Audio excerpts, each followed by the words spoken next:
రొయ్య రాజు కార్యక్రమాలను వీక్షిస్తున్న ఆక్వా రైతులకి నా నమస్కారం.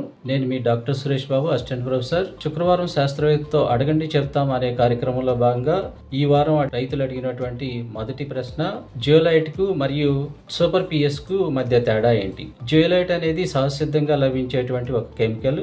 ఇది అయాన్ ఎక్స్చేంజ్ అనేటువంటి రసాయన ప్రక్రియ ద్వారా దానిలో జియోలైట్ లో ఉన్నటువంటి సోడియం అయాన్లను వాటర్లోకి విడుదల చేసి వాటర్లో ఉన్నటువంటి టాక్సిక్ విషవాయువులకు సంబంధించినటువంటి అమోనియా అయాన్ని ఇది స్వీకరించి అమోనియా నుంచి ఉపశమనం కలిగేలా చేస్తుంది వాటర్లో. ఆ విధంగా అమోనియా వాయువులు బంధించబడతాయి అన్నమాట వాటర్లో. ఈ సూపర్ పిఎస్ ఏమో బయలాజికల్ గా తయారు చేయబడినటువంటి ఒక ప్రొబయోటిక్. ఈ ప్రొబయోటిక్ లో ఉన్నటువంటి బెనిఫిషియల్ సూక్ష్మ క్రిములు, ఉపయోగపడేటువంటి సూక్ష్మ క్రిములు వాటర్లో H2S గ్యాస్ విస్తరించకుండా, ఇతర టాక్సిక్ గ్యాసెస్ విస్తరించకుండా బెనిఫిషియల్ సూక్ష్మ క్రిములు విస్తరించేలా, ఆ విధంగా పాండ్ యొక్క బాటమ్ హెల్దీగా ఉండేలా ఈ సూపర్ పిఎస్ అనేది తోడ్పడుతుంది. మరో రైతు అడిగినటువంటి రెండవ ప్రశ్న, మౌల్టింగ్ అవుతున్నది లేనిది ఎలా తెలుస్తుంది?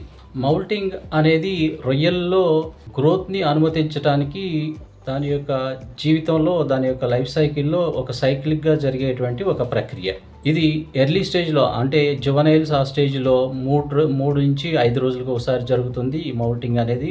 ఆ తర్వాత స్టేజ్లో 5 రోజుల నుంచి 7 రోజులకు ఒకసారి ఇది మౌల్టింగ్ అనేది జరుగుతుంది. ఆ తర్వాత కొంచెం పెరిగాక అడల్ట్ స్టేజ్కి వచ్చాక రొయ్యల్లో 7 నుంచి 10 రోజులకు ఒకసారి మౌల్టింగ్ జరుపుకోవడం జరుగుతుంది. ఈ మౌల్టింగ్ ద్వారా గ్రోత్ పెరుగుదల అనేది మనం గమనిస్తూ ఉంటాం. ఈ మౌల్టింగ్ అవుతుందా లేదా అనేది ఎలా తెలుస్తుందంటే, మనకి ఒకటి, ఈ మౌల్టింగ్ అయినప్పుడు అవుతున్నటువంటి సమయంలో జనరల్గా అవి మేతని స్వీకరించవు, మేతని తగ్గిస్తాయి అన్నమాట, ఎక్కువ తీసుకోవు. అంతేకాకుండా మౌల్టింగ్ అవుతున్నటువంటి సమయంలో అవి వాటర్లో లేదంటే ఏదైనా ఆకుల చోటనో ఇంకే చోటనో అవి దాగి ఉండడానికి, హైడ్ అవ్వడానికి అవి ప్రయత్నిస్తూ ఉంటాయి. అంతేకాకుండా మౌల్ట్ అవుతున్నప్పుడు లేదా అయ్యేటువంటి క్రమంలో లేదా అయిన తర్వాత ఆ ఎంటీ షెల్స్ అనేవి వాటర్ యొక్క బాటంలో కానీ లేదంటే వాటర్లో కానీ తేలుతూ మనం గమనించవచ్చు అనమాట. ఈ మౌల్టింగ్ దశకి వచ్చింది అనేది మనం ఎలా గుర్తుపట్టవచ్చు అంటే, ఆ ఎగ్జోస్కెలిటన్, ఆ రొయ్యల యొక్క ఎగ్జోస్కెలిటన్ కొంచెం మందంగా గట్టిగా ఉండడం జరుగుతుంది అనమాట. ఈ రకమైనటువంటి లక్షణాలను బేస్ చేసుకుని మనం ప్రతిరోజు గమనిస్తూ ఉంటే దాన్ని బట్టి ఈ మౌల్టింగ్ అయ్యే స్టేజ్లో ఉన్నాయా లేదా మౌల్టింగ్ కి దగ్గరగా ఉన్నాయి అనేది ఈజీగా మనం చెప్పవచ్చు. రైతు అడిగినటువంటి మూడవ ప్రశ్న, రొయ్యలు మేతని పొద్దునపూట తింటున్నాయి, మధ్యాహ్నం రొయ్యలు మేత తినడం లేదు, ఎందుకని? మీరు అసలు ఎన్ని దఫాలుగా ఇస్తున్నారు అనేది చెప్పలేదు. ఒకవేళ 2 దఫాలుగా ఇస్తున్నారా లేదా 3 దఫాలుగా ఇస్తున్నారా లేదా 4 దఫాలుగా ఇస్తున్నారా అనేది చెప్పగలిగితే ఇంకా బాగుండేది.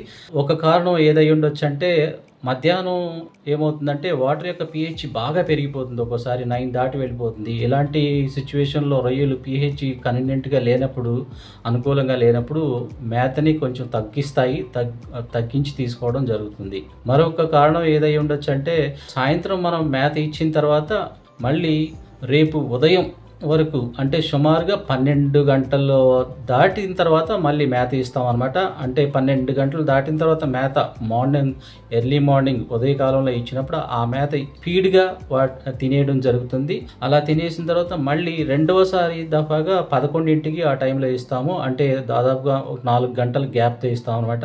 జస్ట్ మార్నింగ్ దానికి మధ్యాహ్నం ఇచ్చేదానికి 4 గంటల గ్యాపే కాబట్టి మార్నింగ్ బాగా తినేసి ఉంటాయి కాబట్టి మధ్యాహ్నం తీసుకునేటువంటి మేత కొంచెం స్లోగా తీసుకోవడం జరుగుతుంది. అందువల్ల కొంచెం మిగిలిపోయినట్టు మనం అనుకుంటూ ఉంటాం. ఎందుకంటే అది స్లోగా మేతని స్వీకరించడం వల్ల అది మిగిలిపోయినట్టు మనకు కనిపిస్తుంది అనమాట.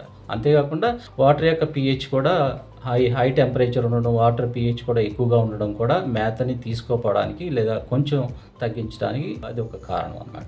మరో రైతు అడిగినటువంటి 4వ ప్రశ్న, మా చెరువులో రొయ్యలు 15 DVOCలో ఉన్నాయి, కానీ చెరువులో నీరు తెలుపు రంగులో ఉంటుంది, ఎందుకు? చెరువులో నీరు తెలుపు రంగులో ఉండడానికి కారణం ప్లాంక్టన్ లేకపోవడం, లేదంటే ఆ ప్లాంక్టన్ డెడ్ అయిపోయి ఉండడం వల్ల. దీనికి కారణాలు ఏంటంటే, వాటర్లో ఆక్సిజన్ కాన్సన్ట్రేషన్ సరిగ్గా లేనందువలన, ఆక్సిజన్ లోటు బాగా ఎక్కువ అవడం వల్ల వాటర్లో ఉండేటువంటి అతి సూక్ష్మ జీవులైనటువంటి ఫైటోప్లాంక్టన్, జూప్లాంక్టన్, ఆక్సిజన్ కొరత వలన ఒకసారి మాస్ మోర్టాలిటీ అంటే ఒకేసారిగా చనిపోవడం జరుగుతుంది. అలా చనిపోయినప్పుడు వాటర్ క్లియర్గా రావటం, తద్వారా ఆర్గానిక్ మ్యాటర్, అలా చనిపోయినటువంటి ప్లాంక్టానిక్ ఆర్గానిక్ మ్యాటర్ కుళ్ళిపోయి మళ్ళీ వైట్ నురగ రావటం ఇలాంటి వస్తూ ఉంటాయి అన్నమాట. దీనికి కారణం ఆక్సిజన్ డెఫిషియన్సీ ఎక్కువగా ఉండడం వలన అట్లా జరుగుతుంది. దీని నుంచి బయటపడాలంటే ఆక్సిజన్ కొరత రాకుండా చూసుకోవాలి. ఇప్పుడు ఏం చేయాలంటే లైమ్ అప్లికేషన్ ఇచ్చుకుని తర్వాత మార్కెట్లో ప్రొబయోటిక్స్ లాంటి మంచి కెమికల్స్, తర్వాత వాటర్ యొక్క ఫైటోప్లాంక్టన్ ని, జూప్లాంక్టన్ ని పునరుద్ధరించడానికి ఇన్స్టెంట్ గా కొన్ని మినరల్ మిక్సర్ లాంటివి ఉన్నాయి. వాటిని అప్లై చేస్తే కనుక తిరిగి మళ్ళీ వాటర్ మంచి కలర్ వచ్చేటువంటి ఫైటోప్లాంక్టన్, జూప్లాంక్టన్ వచ్చి మంచి కలర్లో కనిపించడానికి అవకాశం ఉంటుంది. మరో రైతు అడిగినటువంటి 5వ ప్రశ్న, రొయ్యల్లో బాడీ క్రాంప్స్ ని ఎలా తగ్గించుకోవాలి? బాడీ క్రాంప్స్ రావడానికి గల కారణాలు వాటర్ యొక్క టెంపరేచరు ఒకసారిగా అత్యధిక స్థాయిలో రికార్డ్ అవడం, అత్యధిక స్థాయిలో పెరగడం, అంతేకాకుండా స్ట్రెస్ కండిషన్స్ వాటర్లో జనరేట్ అవడం, అంటే డిజాల్వ్డ్ ఆక్సిజన్ తక్కువైపోయి pH కావాల్సినది లేకుండా, అంటే 7.5, 8.5 కాకుండా దానికి మించి ఉండడం, అంతేకాకుండా ఫుడ్లో కాల్షియం లెవెల్స్ కానీ, వాటర్లో కాల్షియం లెవెల్స్ కానీ సరిపడినంత లేనప్పుడు బాడీ క్రాంప్స్ని గమనించడం జరిగింది అనమాట. సో కాబట్టి వాటర్ యొక్క టెంపరేచర్ కానీ, వాటర్ యొక్క pH కానీ, వాటర్లో ఉన్నటువంటి డిజాల్వ్డ్ ఆక్సిజన్ కానీ సరిపడా మెయింటైన్ చేసినట్లయితే, అంతేకాకుండా కాల్షియం సప్లిమెంట్స్ ఫుడ్ ద్వారా కావలసినంత కాల్షియం సప్లిమెంట్స్, అలాగే వాటర్లో కాల్షియం లెవెల్స్ సరిపడా మనం చూసుకున్నట్లయితే బాడీ క్రాంప్స్ రాకుండా మనం చూసుకోవచ్చు అన్నమాట. మన రొయ్యరాజు యాప్ని డౌన్లోడ్ చేసుకొని లబ్ధి పొందండి.